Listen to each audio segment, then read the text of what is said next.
အားလုံးပဲမင်္ဂလာပါသိမကြတဲ့ခင်က Squid Game Season 3 အတွက်တရားဝင်တပ်ပုံတွေထပ်ပေါ်လာခဲ့ပါတယ်။အဲ့ဒီအထဲမှာ Season 3နဲ့ပတ်သက်ပြီးအရန်ကိုအရေးကြီးတဲ့အသေးစိတ်ချက်လက်တွေပြထားပါတယ်။ Game အသစ်ကိုလည်းတည်တည်ချာချာသိလိုက်ရပါပြီ။ဒီပုံတွေကသိမကြတဲ့ခင်ကထွက်ရှိခဲ့တဲ့ထီစာနဲ့လည်းပြေဝဆက်ဆက်နေတာဖြစ်ပါတယ်။ဒီဗီဒီယိုမှာတာရီအကုန်လုံးကိုပြောပြပေးသွားမှာဖြစ်ပါတယ်။နံပါတ်1ကီဟွန်းကိုအဆောင်တွေကတဲနေတဲ့တီတက်ပုံကိုမြင်ရပါတယ်။သူကခခတီတီအော်ဟစ်နေပြီးကောင်းမှလည်းတန်ရာတွေရထားပါတယ်။ဖြစ်နိုင်တာကဒီမြင်ကွင်းဟာကီဟွန်းရဲ့ပုံကံမှုမအောင်မြင်ပြီးတဲ့နောက်မှာဖြစ်ခဲ့တာဖြစ်ပါမယ်။ကီဟွန်းအော်ဟစ်နေတာကသူ့ရဲ့တငယ်ချင်းကိုသူ့မျက်စိရှေ့မှာတတ်လိုက်လို့ပါ။အဲ့ဒါအပြင်အဆောင်တွေကကီဟွန်းကိုထပ်ပြီးကစားဖို့အတင်းကျပ်လုပ်နေကြတာဖြစ်ပါတယ်။ဖြစ်နိုင်တာကကီဟွန်းဟာသူ့တငယ်ချင်းတေဆုံးသွားတဲ့နောက်မှာဘာမှဆက်မလုပ်ချင်တော့တဲ့ပုံပါပဲ။သူက game ကိုတားဆီးဖို့ကစားဖို့ထက်သူ့ကိုယ်သူတတ်သိတဲ့ရွေးချယ်ချက်ကိုပဲပိုလိုချင်နေတဲ့သဘောမျိုးပါပဲ။ဒါပေမဲ့ Fredman ကသူ့ကိုအဲ့ဒီရွေးချယ်မှုကိုပေးမှမဟုတ်ပါဘူး။သူလိုချင်သည်ဖြစ်စေမလိုချင်သည်ဖြစ်စေ Squid Game ကိုကစားရမှာပါ။နံပါတ်2ဒီတက်ပုံမှာဆိုရင်ကီဟွန်းကိုကုံဝန်ဆောင်ကစားသမားနဲ့ Player 120တို့ကိုတွေ့ရပါတယ်။ဒီမှာဆိုရင်အဆောင်တွေကသူ့ကိုနားနေခန်းတဲ့ကိုပြန်ပို့ပြီးပါပြီ။ကီဟွန်းကသူ့တငယ်ချင်းပါဖြစ်ခဲ့လဲဆိုတာကိုပြန်ပြောပြနေတဲ့ပုံမှာပြီးတော့ကီဟွန်းကတတော်စိတ်တက်ကြနေပုံမှာပဲ။သူကအရင်ကလိုတက်ကြွကြွမဟုတ်တော့ဘူးဆိုတာကိုဒီပုံတွေနဲ့တိတိတတ်တာသိရပါတယ်။နံပါတ်3ဒီမှာဆိုရင် game အသစ်ရဲ့ပိုနီးကတ်တဲ့ဓာတ်ပုံတစ်ခုရှိနေပါတယ်။ကစားသမားတွေဟာဒီကာချာဖန်ဆက်ကိုအသုံးပြုရမှာပါ။အားလုံးဟာသူတို့ရလာတဲ့ပေါ်လုံးအရောင်လိုက်အဖွဲခွဲရမှာပါ။အနီရောင်ဒါမှမဟုတ်အပြာရောင်မှာဒါကို trailer ထဲမှာသိပြီးသားဖြစ်ပေမဲ့ဒီတပ်ပုံမှာဆိုရင်နောက်ထပ်အသေးစိတ်ချက်လက်တွေအများကြီးရှိနေပါသေးတယ်။ဥပမာဒီအောက်မှာ player 100ကစားသမားရှိပါတယ်။ဒီစိတ်ဆိုးနေတဲ့ player 100ပိုးတော်ကြီးဟာ trailer ထဲမှာမပေါ်ခဲ့ပါဘူး။သူသေသွားပြီလို့လူအများစုကထင်ခဲ့ကြပေမဲ့အဲ့ဒါကမမှန်သွားခဲ့ပါဘူး။ဒီပုံရဆိုရင်သူဟာ game တစ်မှာပါဝင်မှာသိချပါတယ်။နံပါတ်4နောက်ထပ် spoiler သတင်းအချက်လက်တွေကြောင့်ဒီ game တစ်ဟာဘာ game လဲဆိုတာနောက်ဆုံးမှာတော့သိခဲ့ရပါတယ်။ကစားသမားတွေကိုအဖွဲနှစ်ဖွဲခွဲထားပြီးအမဲလိုက်ပွဲတစ်ခုမှာပါဝင်ရှင်ပြိုင်ရမှာပါ။အနီရောင်တွေကအမဲလိုက်သမားတွေဖြစ်ပြီးအပြာရောင်တွေကသားကောင်တွေဖြစ်ပါတယ်။ game ကစားရမယ့်ပုံကအပြာရောင်ကစားသမားတွေဟာတော့တွေကိုအသုံးပြုပြီးတကားတွေဖွင့်ရမှာဖြစ်ပြီးအနီရောင်ကစားသမားတွေကဓားတွေနဲ့လက်နက်ကင်ပြီးသူတို့ကိုလိုက်လံဖမ်းဆီးရမှာပါ။ဒါကြောင့်ဒီစက်ဝင်ခဲရဲ့နောက်ခံဟာ trailer ထဲကတီတက်ပုံနဲ့ကိုက်ညီတဲ့ဓားပုံစံဖြစ်နေတာပါဒီမှာဆိုရင်ကီဟွန်းကိုအနီရောင်ဖွဲ့မှာမြင်ရပြီးသူ့နောက်မှာအပြာရောင်ဖွဲ့တဲ့ကတေဆုံးသွားတဲ့ကစားသမားတစ်ယောက်ရှိပါတယ်ဖြစ်နိုင်တာကကီဟွန်းဟာသူ့ကိုအနိုင်ရခဲ့တဲ့ပုံပါပဲ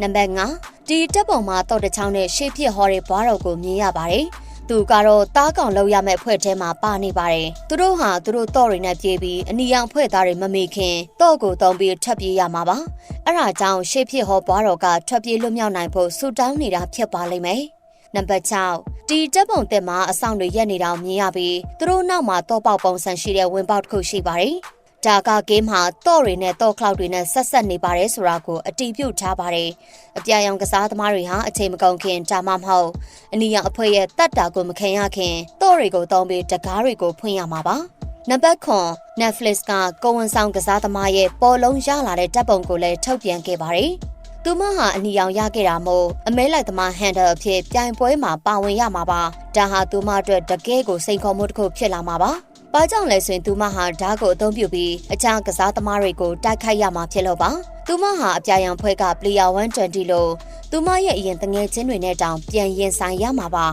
နံပါတ်8ဒီတက်ပုံမှာ player ဖွားကြီးနဲ့သူမရဲ့သားနဲ့တူမြင်ရပါတယ်သူတို့နှစ်ယောက်လုံးဟာစန့်ကျင်ဘက်အဖွဲ့တွေမှာရှိနေတာကိုအတီးပြုတ်ထားပါတယ်ကဲမကောင်းစွာနဲ့ပဲမျောလင်းချက်တွေကသိပ်မကောင်းပါဘူးနောက်ထပ်တက်ပုံတစ်ခုမှာအဖွားကြီးကခခတီတီငိုကြွေးနေတာကိုမြင်ရပါတယ်ဒါကြောင့်သူမရဲ့သားဟာဒီစမ်းသပ်မှုမှာတည်ဆုံသွားမယ်လို့ယူဆနိုင်ပါတယ်။တေချာတော့မဟုတ်ပေမဲ့အဖွားကြီးနဲ့တော်တော်ရင်းနှီးတဲ့ player တွေလည်းတည်ဆုံသွားတာဖြစ်နိုင်ပါတယ်။တေချာသိရဖို့တော့စောင့်ရမှာပါ။နံပါတ်9ဒီပုံမှာဆိုရင်အဖွားအိုကစားသမားဟာသူမရဲ့စပင်ကိုဖြီထားပါတယ်။ဒါကတော်တော်အရေးကြီးပါတယ်။ဘာကြောင့်လဲဆိုရင် season 2မှာသူမဟာစပင်ကိုချီနှောင်ဖို့ဖုံးထားတဲ့ဓာတ်တစ်ချောင်းကိုသုံးခဲ့တာပြခဲ့လို့ပါ။ဒါကြောင့် season 3မှာသူမဟာဒီဓာတ်ကိုတေချာပေါက်သုံးမှာပါ။ ထင်တာကတော့သူမဟာတော်ကင်းပြိုင်ပွဲအတွင်းသူမရဲ့ပြိုင်ဖက်ကိုတတ်ဖို့အဲ့ဒီဓာတ်ကိုသုံးမယ်ထင်ပါတယ်သူမဟာတက်ကြီးရွယ်ကိုအမျိုးသမီးဖြစ်ပြီးသူ့ရဲ့အင်အားနဲ့ဘလုံနီးနဲ့မှကစားသမားတယောက်ကိုအနိုင်မရှူနိုင်ပါဘူးသူမအနိုင်ရဖို့တခုတည်းသောနီလန်ကရုတ်တရက် surprise တိုက်ခိုက်တာပါသူမရဲ့ဖုံထားတဲ့ဓာတ်နဲ့ဆိုရင်တော့သူ့မှာအားသာချက်ကြီးတစ်ခုရှိနေမှာပါနံပါတ်10ရဲအရာရှိရဲ့ရေငုပ်ဝတ်စုံနဲ့ရှိနေတဲ့ဒီတပ်ပုံလဲ spoiler အဖြစ်ထွက်လာခဲ့ပါတယ်။ဒါဟာ trailer ထဲမှာထွက်ခဲ့တဲ့တပ်ပုံနဲ့တူတယ်ဆိုပေမဲ့မတူညီတဲ့တောင်းကနေရိုက်ထားတာပါ။ဒီတပ်ပုံတွေနဲ့ဆိုရင်သိချတာကရဲအရာရှိဟာ Squid Game ကျွန်းပေါ်ကိုလုံးဝတစ်ယောက်တည်းရောက်လာမှာပါ။ဖြစ်နိုင်တာကသူ့ရဲ့သင်္ဘောပေါ်မှာကြီးမားတဲ့အဖြစ်ဆိုးတစ်ခုဖြစ်ပွားခဲ့တာပါ။စီဇန်2ရဲ့အဆုံးမှာသင်္ဘောကပတိန်ဟာတစ္ဆာဖောက်သူဖြစ်တယ်ဆိုတာလုံးဝသိသားခဲ့ပါတယ်။ဒါကြောင့်သူဟာအဖွဲ့နဲ့တိုက်ပွဲဖြစ်ခဲ့ပြီးတယောက်တည်းထွက်လာနိုင်ခဲ့တာပါ။ဒါကြောင့်ထရီလာထဲကတခြားတပ်ပုံတွေမှာသူတယောက်တည်းဝင်လာတာကိုပဲမြင်ရပြီးသင်္ဘောကကျန်နေတဲ့သူ့အဖွဲ့သားတွေကိုမမြင်ရတာဖြစ်ပါတယ်။နံပါတ်7 Player 124ရဲ့တပ်ပုံတစ်ခုလည်းရှိပါတယ်။မြင်ရတဲ့လောက်ဆိုရင်တော့ဒီမြင်ကွင်းဟာအဝါရောင်အလင်းပြန်တာတွေဖြစ်နေပြီးကစားသမားတွေကိုအခုလက်ရှိစုဆောင်းထားတဲ့ပတ်စံပမာဏနဲ့ဝက်စုဘူးကိုပြသနေတာဖြစ်နိုင်ပါတယ်။ Player 124ဟာပတ်စံပမာဏအများကြီးကိုမြင်နေရတာကြောင့်အရန်ကိုစိတ်လှုပ်ရှားနေပုံပေါ်ပါတယ်။ပြီးတော့ဒီ player က season 2ရဲ့အဆုံးမှာတာနိုစ်ရဲ့မူရစ်ဆေးတွေကိုခိုးယူခဲ့တာကိုမှတ်မိအောင်မှထင်ပါတယ်။အဲ့ဒီမူရစ်ဆေးတွေကြောင့်သူဟာကစားသမား380ကိုအရန်ရက်ဆက်တဲ့နည်းနဲ့တပ်ပစ်နိုင်ခဲ့တာပါဒီ player ဟာအရန်ကိုအန်ဒီရဲ့များလာပြီး season 1မှာအတိကရန်သူတစ်ယောက်လည်းဖြစ်လာနိုင်ပါတယ်နံပါတ်7ဒီတပ်ပုံမှာအပန်းရောင်ဆောင်တယောက်ကအဆောင်တွေရဲ့ခေါင်းဆောင်နဲ့စကားပြောနေတာကိုမြင်ရပါတယ်အကြောင်းရင်းကိုမသိရပေမဲ့ဒီအဆောင်ကသူမကိုချင်းချောက်နေပုံပါပဲပြီးခဲ့တဲ့ season 2မှာကတည်းကဒီအမျိုးသမီးအဆောင်ဟာ Squid Game အဖွဲ့အစည်းပေါ်တစ္ဆာဖောက်ချင်နေခဲ့တာပါအဖွဲ့သားတချို့ကတော့သူ့ကိုတိုက်ခိုက်ခဲ့ရတာပါအဲ့ဒါကြောင့်ဒီမြင်ကွင်းမှာဆိုရင်သူကအဖွဲ့အစည်းကိုပုံကန်တော့မယ်လို့ထင်ပါတယ်ဒါဟာ trailer ထဲမှာမြင်ခဲ့ရတာနဲ့လည်းတော်တော်လေးကိုကိုက်နေပါတယ်သူမဟာ game အဆောင်ကနေထွက်ပြေးနေတဲ့တပ်ပုံတွေလည်းထွက်ရှိခဲ့ပါတယ်။ဒီအဆောင်တွေက Squid Game ကိုဖျက်ဆီးဖို့အတွက်အရေးပါတဲ့အနေနဲ့ဖြစ်လာမှသိချပါတယ်။နံပါတ်7မင်းစုရဲ့တပ်ပုံတစ်ခုလည်းထွက်ရှိခဲ့ပါတယ်။မြင်ရတဲ့လောက်ဆိုရင်တော့သူဟ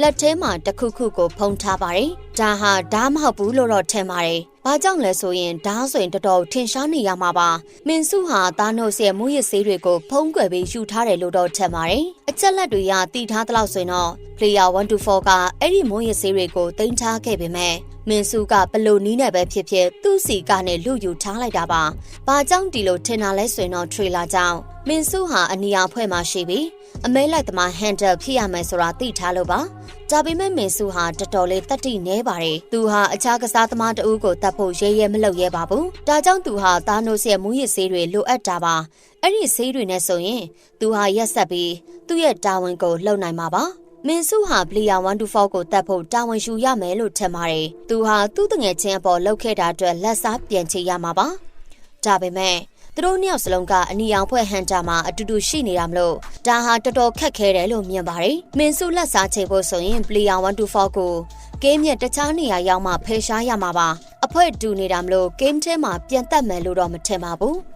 နံပါတ်14ဒီတပ်ပုံမှာဒေဟိုကိုပြထားပါတယ်။သူဟာ trailer ထဲမှာနည်းနည်းပဲပေါ်ခဲ့ပေမဲ့ဒီတပ်ပုံနဲ့အတူသူဟာစက်ကစားနေမယ်ဆိုတာအတည်ပြုနိုင်ပါတယ်။သူမျက်နှာပုံစံကတော့စိတ်အနှောက်အယှက်ဖြစ်နေပုံမှာပဲ။ဖြစ်နိုင်တာက season 3မှာသူဟာပုံကံမှုအတွင်းသူ့တငယ်ချင်းတွေတေဆုံးသွားရတာကိုနောက်တရပြီးရှက်ရွံ့နေတဲ့ပုံမှာပဲ။အဲ့ဒါကြောင့် trailer ထဲမှာသူ့အဖွဲ့သားတွေနဲ့တူတူဘယ်တော့မှမမြင်ရတာပါ။သူ့အဖွဲ့သားတွေကိုရင်ဆိုင်ဖို့တတ်တိမရှိတယ်လို့ပါပဲ။နံပါတ်15ဒီတပ်ပုံမှာ YouTuber ကစားသမားဟာသွေးတွေနဲ့ပေးကျနေတာကိုမြင်ရပါတယ်။ဘာဖြစ်နေလဲဆိုတော့အကြောင်းရင်းမရှိပေမဲ့သူဟာအခြားကစားသမားတယောက်ကိုတတ်ခဲ့တယ်လို့ထင်ပါတယ်။သူ့ရဲ့အင်ဂျီအောက်ခံကြောင့်သူဟာအနီရောင်ဖွဲ့ဟန်တာထဲမှာရှိမယ်ဆိုတာသိထားပြီးအပြာရောင်ကစားသမားတွေကိုအမဲလိုက်ရမှာပါ။ Player 124ဟာလည်းသူ့အဖွဲ့ဟန်တာထဲမှာရှိနေပါသေးတယ်။ဒီ YouTuber က Player 124ကိုတတ်ခဲ့တာလည်းဖြစ်နိုင်ပါသေးတယ်။ဒါပေမဲ့ဒါကိုလုံးဝကြီးတော့ထင်လို့မရပါဘူး။ဘာကြောင့်လဲဆိုရင